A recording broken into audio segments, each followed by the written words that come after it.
एक बार आप ऑफिस में आ जाते हैं, आपकी जिम्मेदारियां बदल जाती, तो फिर आपको माने बहुत सोच समझ के जो भी आपको कहना है जी, सोशल मीडिया में कहना या माने मीटिंग में कहना या मीडिया में कंस्टिट्यूएंसी को कहना। वहां पे मोइजू अलग से क्या कह रहा है, वो कह रहा है नहीं नहीं, इंडिया के सारे फौजी जो हैं वो 15 मार्च तक निकल जाएंगे। लेटेस्ट खबर क्या आई है दोस्तों?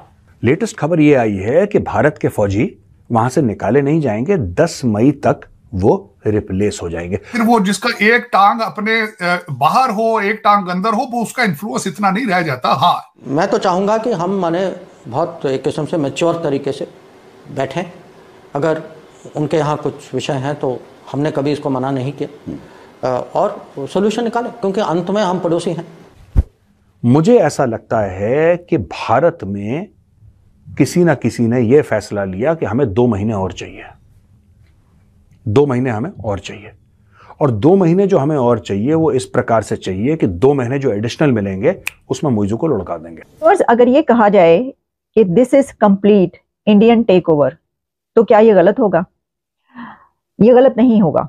इसकी वजह यह है कि इस वर्ल्ड को इंडिया ने टेक ओवर कर लिया। At an interaction in Mumbai, S. Jaishankar said that at the end of the day, neighbors need each other and understandings are always formed. Listen to what he had to say. When I say लुढ़का देंगे, मेरा वो मतलब नहीं जो आप समझ रहे हैं। मेरा ये मतलब है कि मोइजू को रिप्लेस कर देंगे, क्योंकि इतने ज्यादा वहां पे लोग इससे परेशान हो गए हैं। इंडिया आउट, इंडिया आउट आपने जोरों शोरों से करा ना, आपने एक माहौल बनाया। जय हिंद दोस्तों, जिस तरीके से इस समय मोइजू सरकार अपने स्टेटमेंट से अपने स्टेटमेंट को बार बार बदल रही है।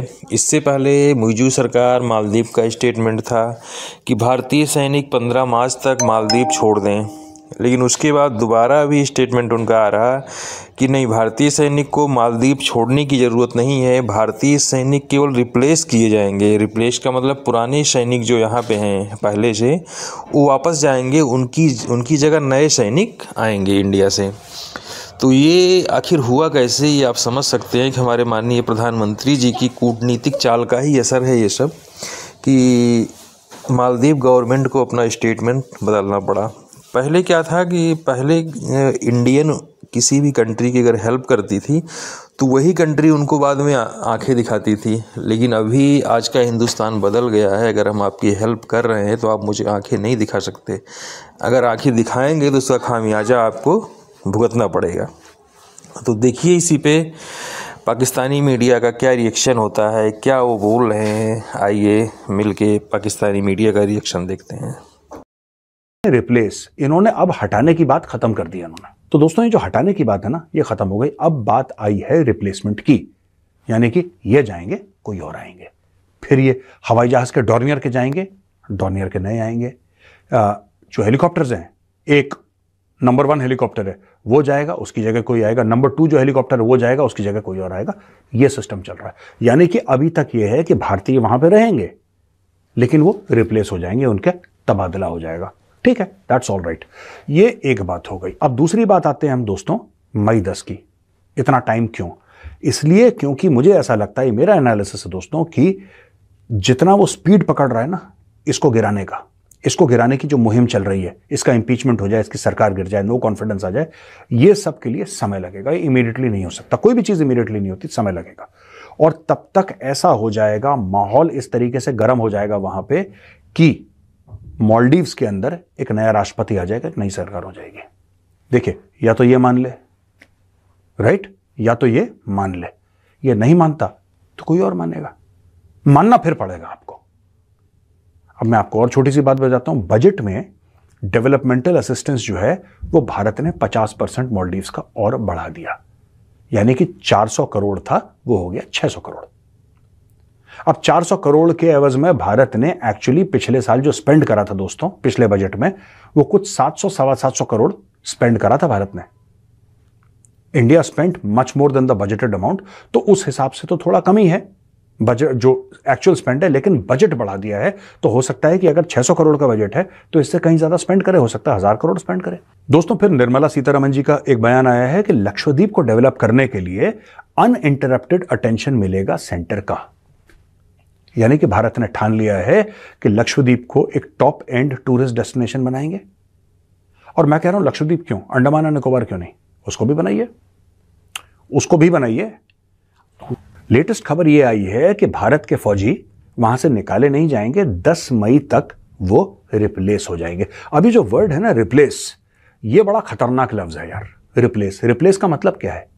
रिप्लेस का मतलब कि वो जाएंगे कोई और आएंगे। चक्कर क्या है, मैं आपको चक्कर समझाने की कोशिश करता हूं, और ये मई 10 का क्या मामला है ये भी दोस्तों थोड़ा सा समझ लेते हैं। दोस्तों स्टोरी कुछ इस प्रकार से है कि इसने मार्च 15 की डेडलाइन दी, अब ये मई 10 तक चली गई, यानी कि मार्च अप्रैल में लगभग 2 महीने, और 2 महीने से 5 दिन कम कर लीजिए, लगभग 2 महीने भारत को और मिल गए। ये हो क्या रहा है? मुझे क्या लगता है, मुझे ऐसा लगता है कि भारत में किसी ना किसी ने यह फैसला लिया कि हमें 2 महीने और चाहिए, 2 महीने हमें और चाहिए। और 2 महीने जो हमें और चाहिए वो इस प्रकार से चाहिए कि 2 महीने जो एडिशनल मिलेंगे उसमें मुइज़ू को लुढ़का देंगे। व्हेन आई से लुढ़का देंगे, मेरा वो मतलब नहीं जो आप समझ रहे हैं, मेरा ये मतलब है कि मुइज़ू को रिप्लेस कर देंगे, क्योंकि इतने ज्यादा वहां पे लोग इससे परेशान हो गए हैं। इंडिया आउट, इंडिया आउट आपने जोरों शोरों से करा ना, आपने एक माहौल बनाया ना। जब माहौल बनाया, अच्छा इसको इतनी सीटें भी नहीं मिली माहौल बनाने के बाद, ऐसा नहीं है कि इसको मेजोरिटी मिली, ये भी टूटा फूटा कोएलिशन चला रहा है मुइज़ू। और मैं हूं इस प्रोग्राम की होस्ट आलिया। व्यूअर्स, अगर ये कहा जाए कि this is complete Indian tech over, तो क्या ये गलत होगा? ये गलत नहीं होगा। इसकी वजह यह है कि इस वर्ल्ड को इंडिया ने टेक ओवर कर लिया है। और ये जो मैं बात कर रही हूं कंप्लीट इंडियन टेक ओवर, ये क्या है? इस वक्त दुनिया की 25 to 30 big firms, big business and tech firms पर इंडिया की यूथ रूल कर रही है। इंडिया के नौजवान दुनिया की 25 से 30 बड़ी बिजनेस एंड टेक फर्म्स पर रूल कर रहे हैं। और इन बिजनेस एंड टेक फर्म्स के जब आप मार्केट वैल्यू देखते हैं तो आपको पता चलता है कि इसकी market value 5 to 6 trillion dollars है। और ये कंप्लीट टेक ओवर कैसे हुआ? इंडिया ने ये टेक ओवर किसी से जंग करके नहीं किया। इंडिया ने ये टेक ओवर किसी के ऊपर चढ़ाई करके नहीं किया।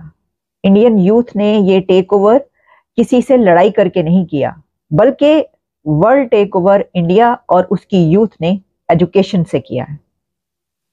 और ये एजुकेशन वो है जो वो अपनी जनरेशन्स को देते हैं, जो वो तालीम दे रहे हैं अपनी जनरेशन्स को। उनका जो एजुकेशन सिस्टम है, उनके IIT से लेकर उनकी यूनिवर्सिटीज, इंडिया के कॉलेजेस, इंडिया के स्कूल्स, वहां पर जो पढ़ाया जाता है, जो एजुकेशन दी जाती है, जो उनकी ट्रेनिंग की जाती है अपने बच्चों की, अपनी जनरेशन्स की, उसने आज उनको ये दिन दिखाया है। चंद नाम तो आपको पता होंगे, मैं आज आपको कुछ और नाम भी बताऊंगी। देखिए जरा इन फर्म्स की बात किए लेते हैं, देखते हैं कि ये कैसे कर दिखाया उन्होंने। मेरे सामने इस वक्त कुछ नाम मौजूद हैं और वो हमें ये बता रहे हैं कि ये जो इस वक्त फर्म्स काम कर रही हैं और बिजनेस जो दुनिया में हो रहा है उसको देख कौन रहा है? उसको देख तो जो CEOs उसको देख रहे हैं इस दुनिया के बिजनेस को, वो तो सबके सब इंडियन है। तो फिर ये कैसे नहीं होगा जो ये बात की जाती है कि हर जगह पर जो है वो इंडिया इंडिया हो रहा है, हर जगह पर भारत की बात की जा रही है। और पूरी दुनिया में जहां पर देखो जो है वो उनकी इतनी जबरदस्त स्ट्रॉन्ग लॉबी है। इंडिया की तो स्ट्रॉन्ग लॉबी की तो मतलब चर्चे हैं ना।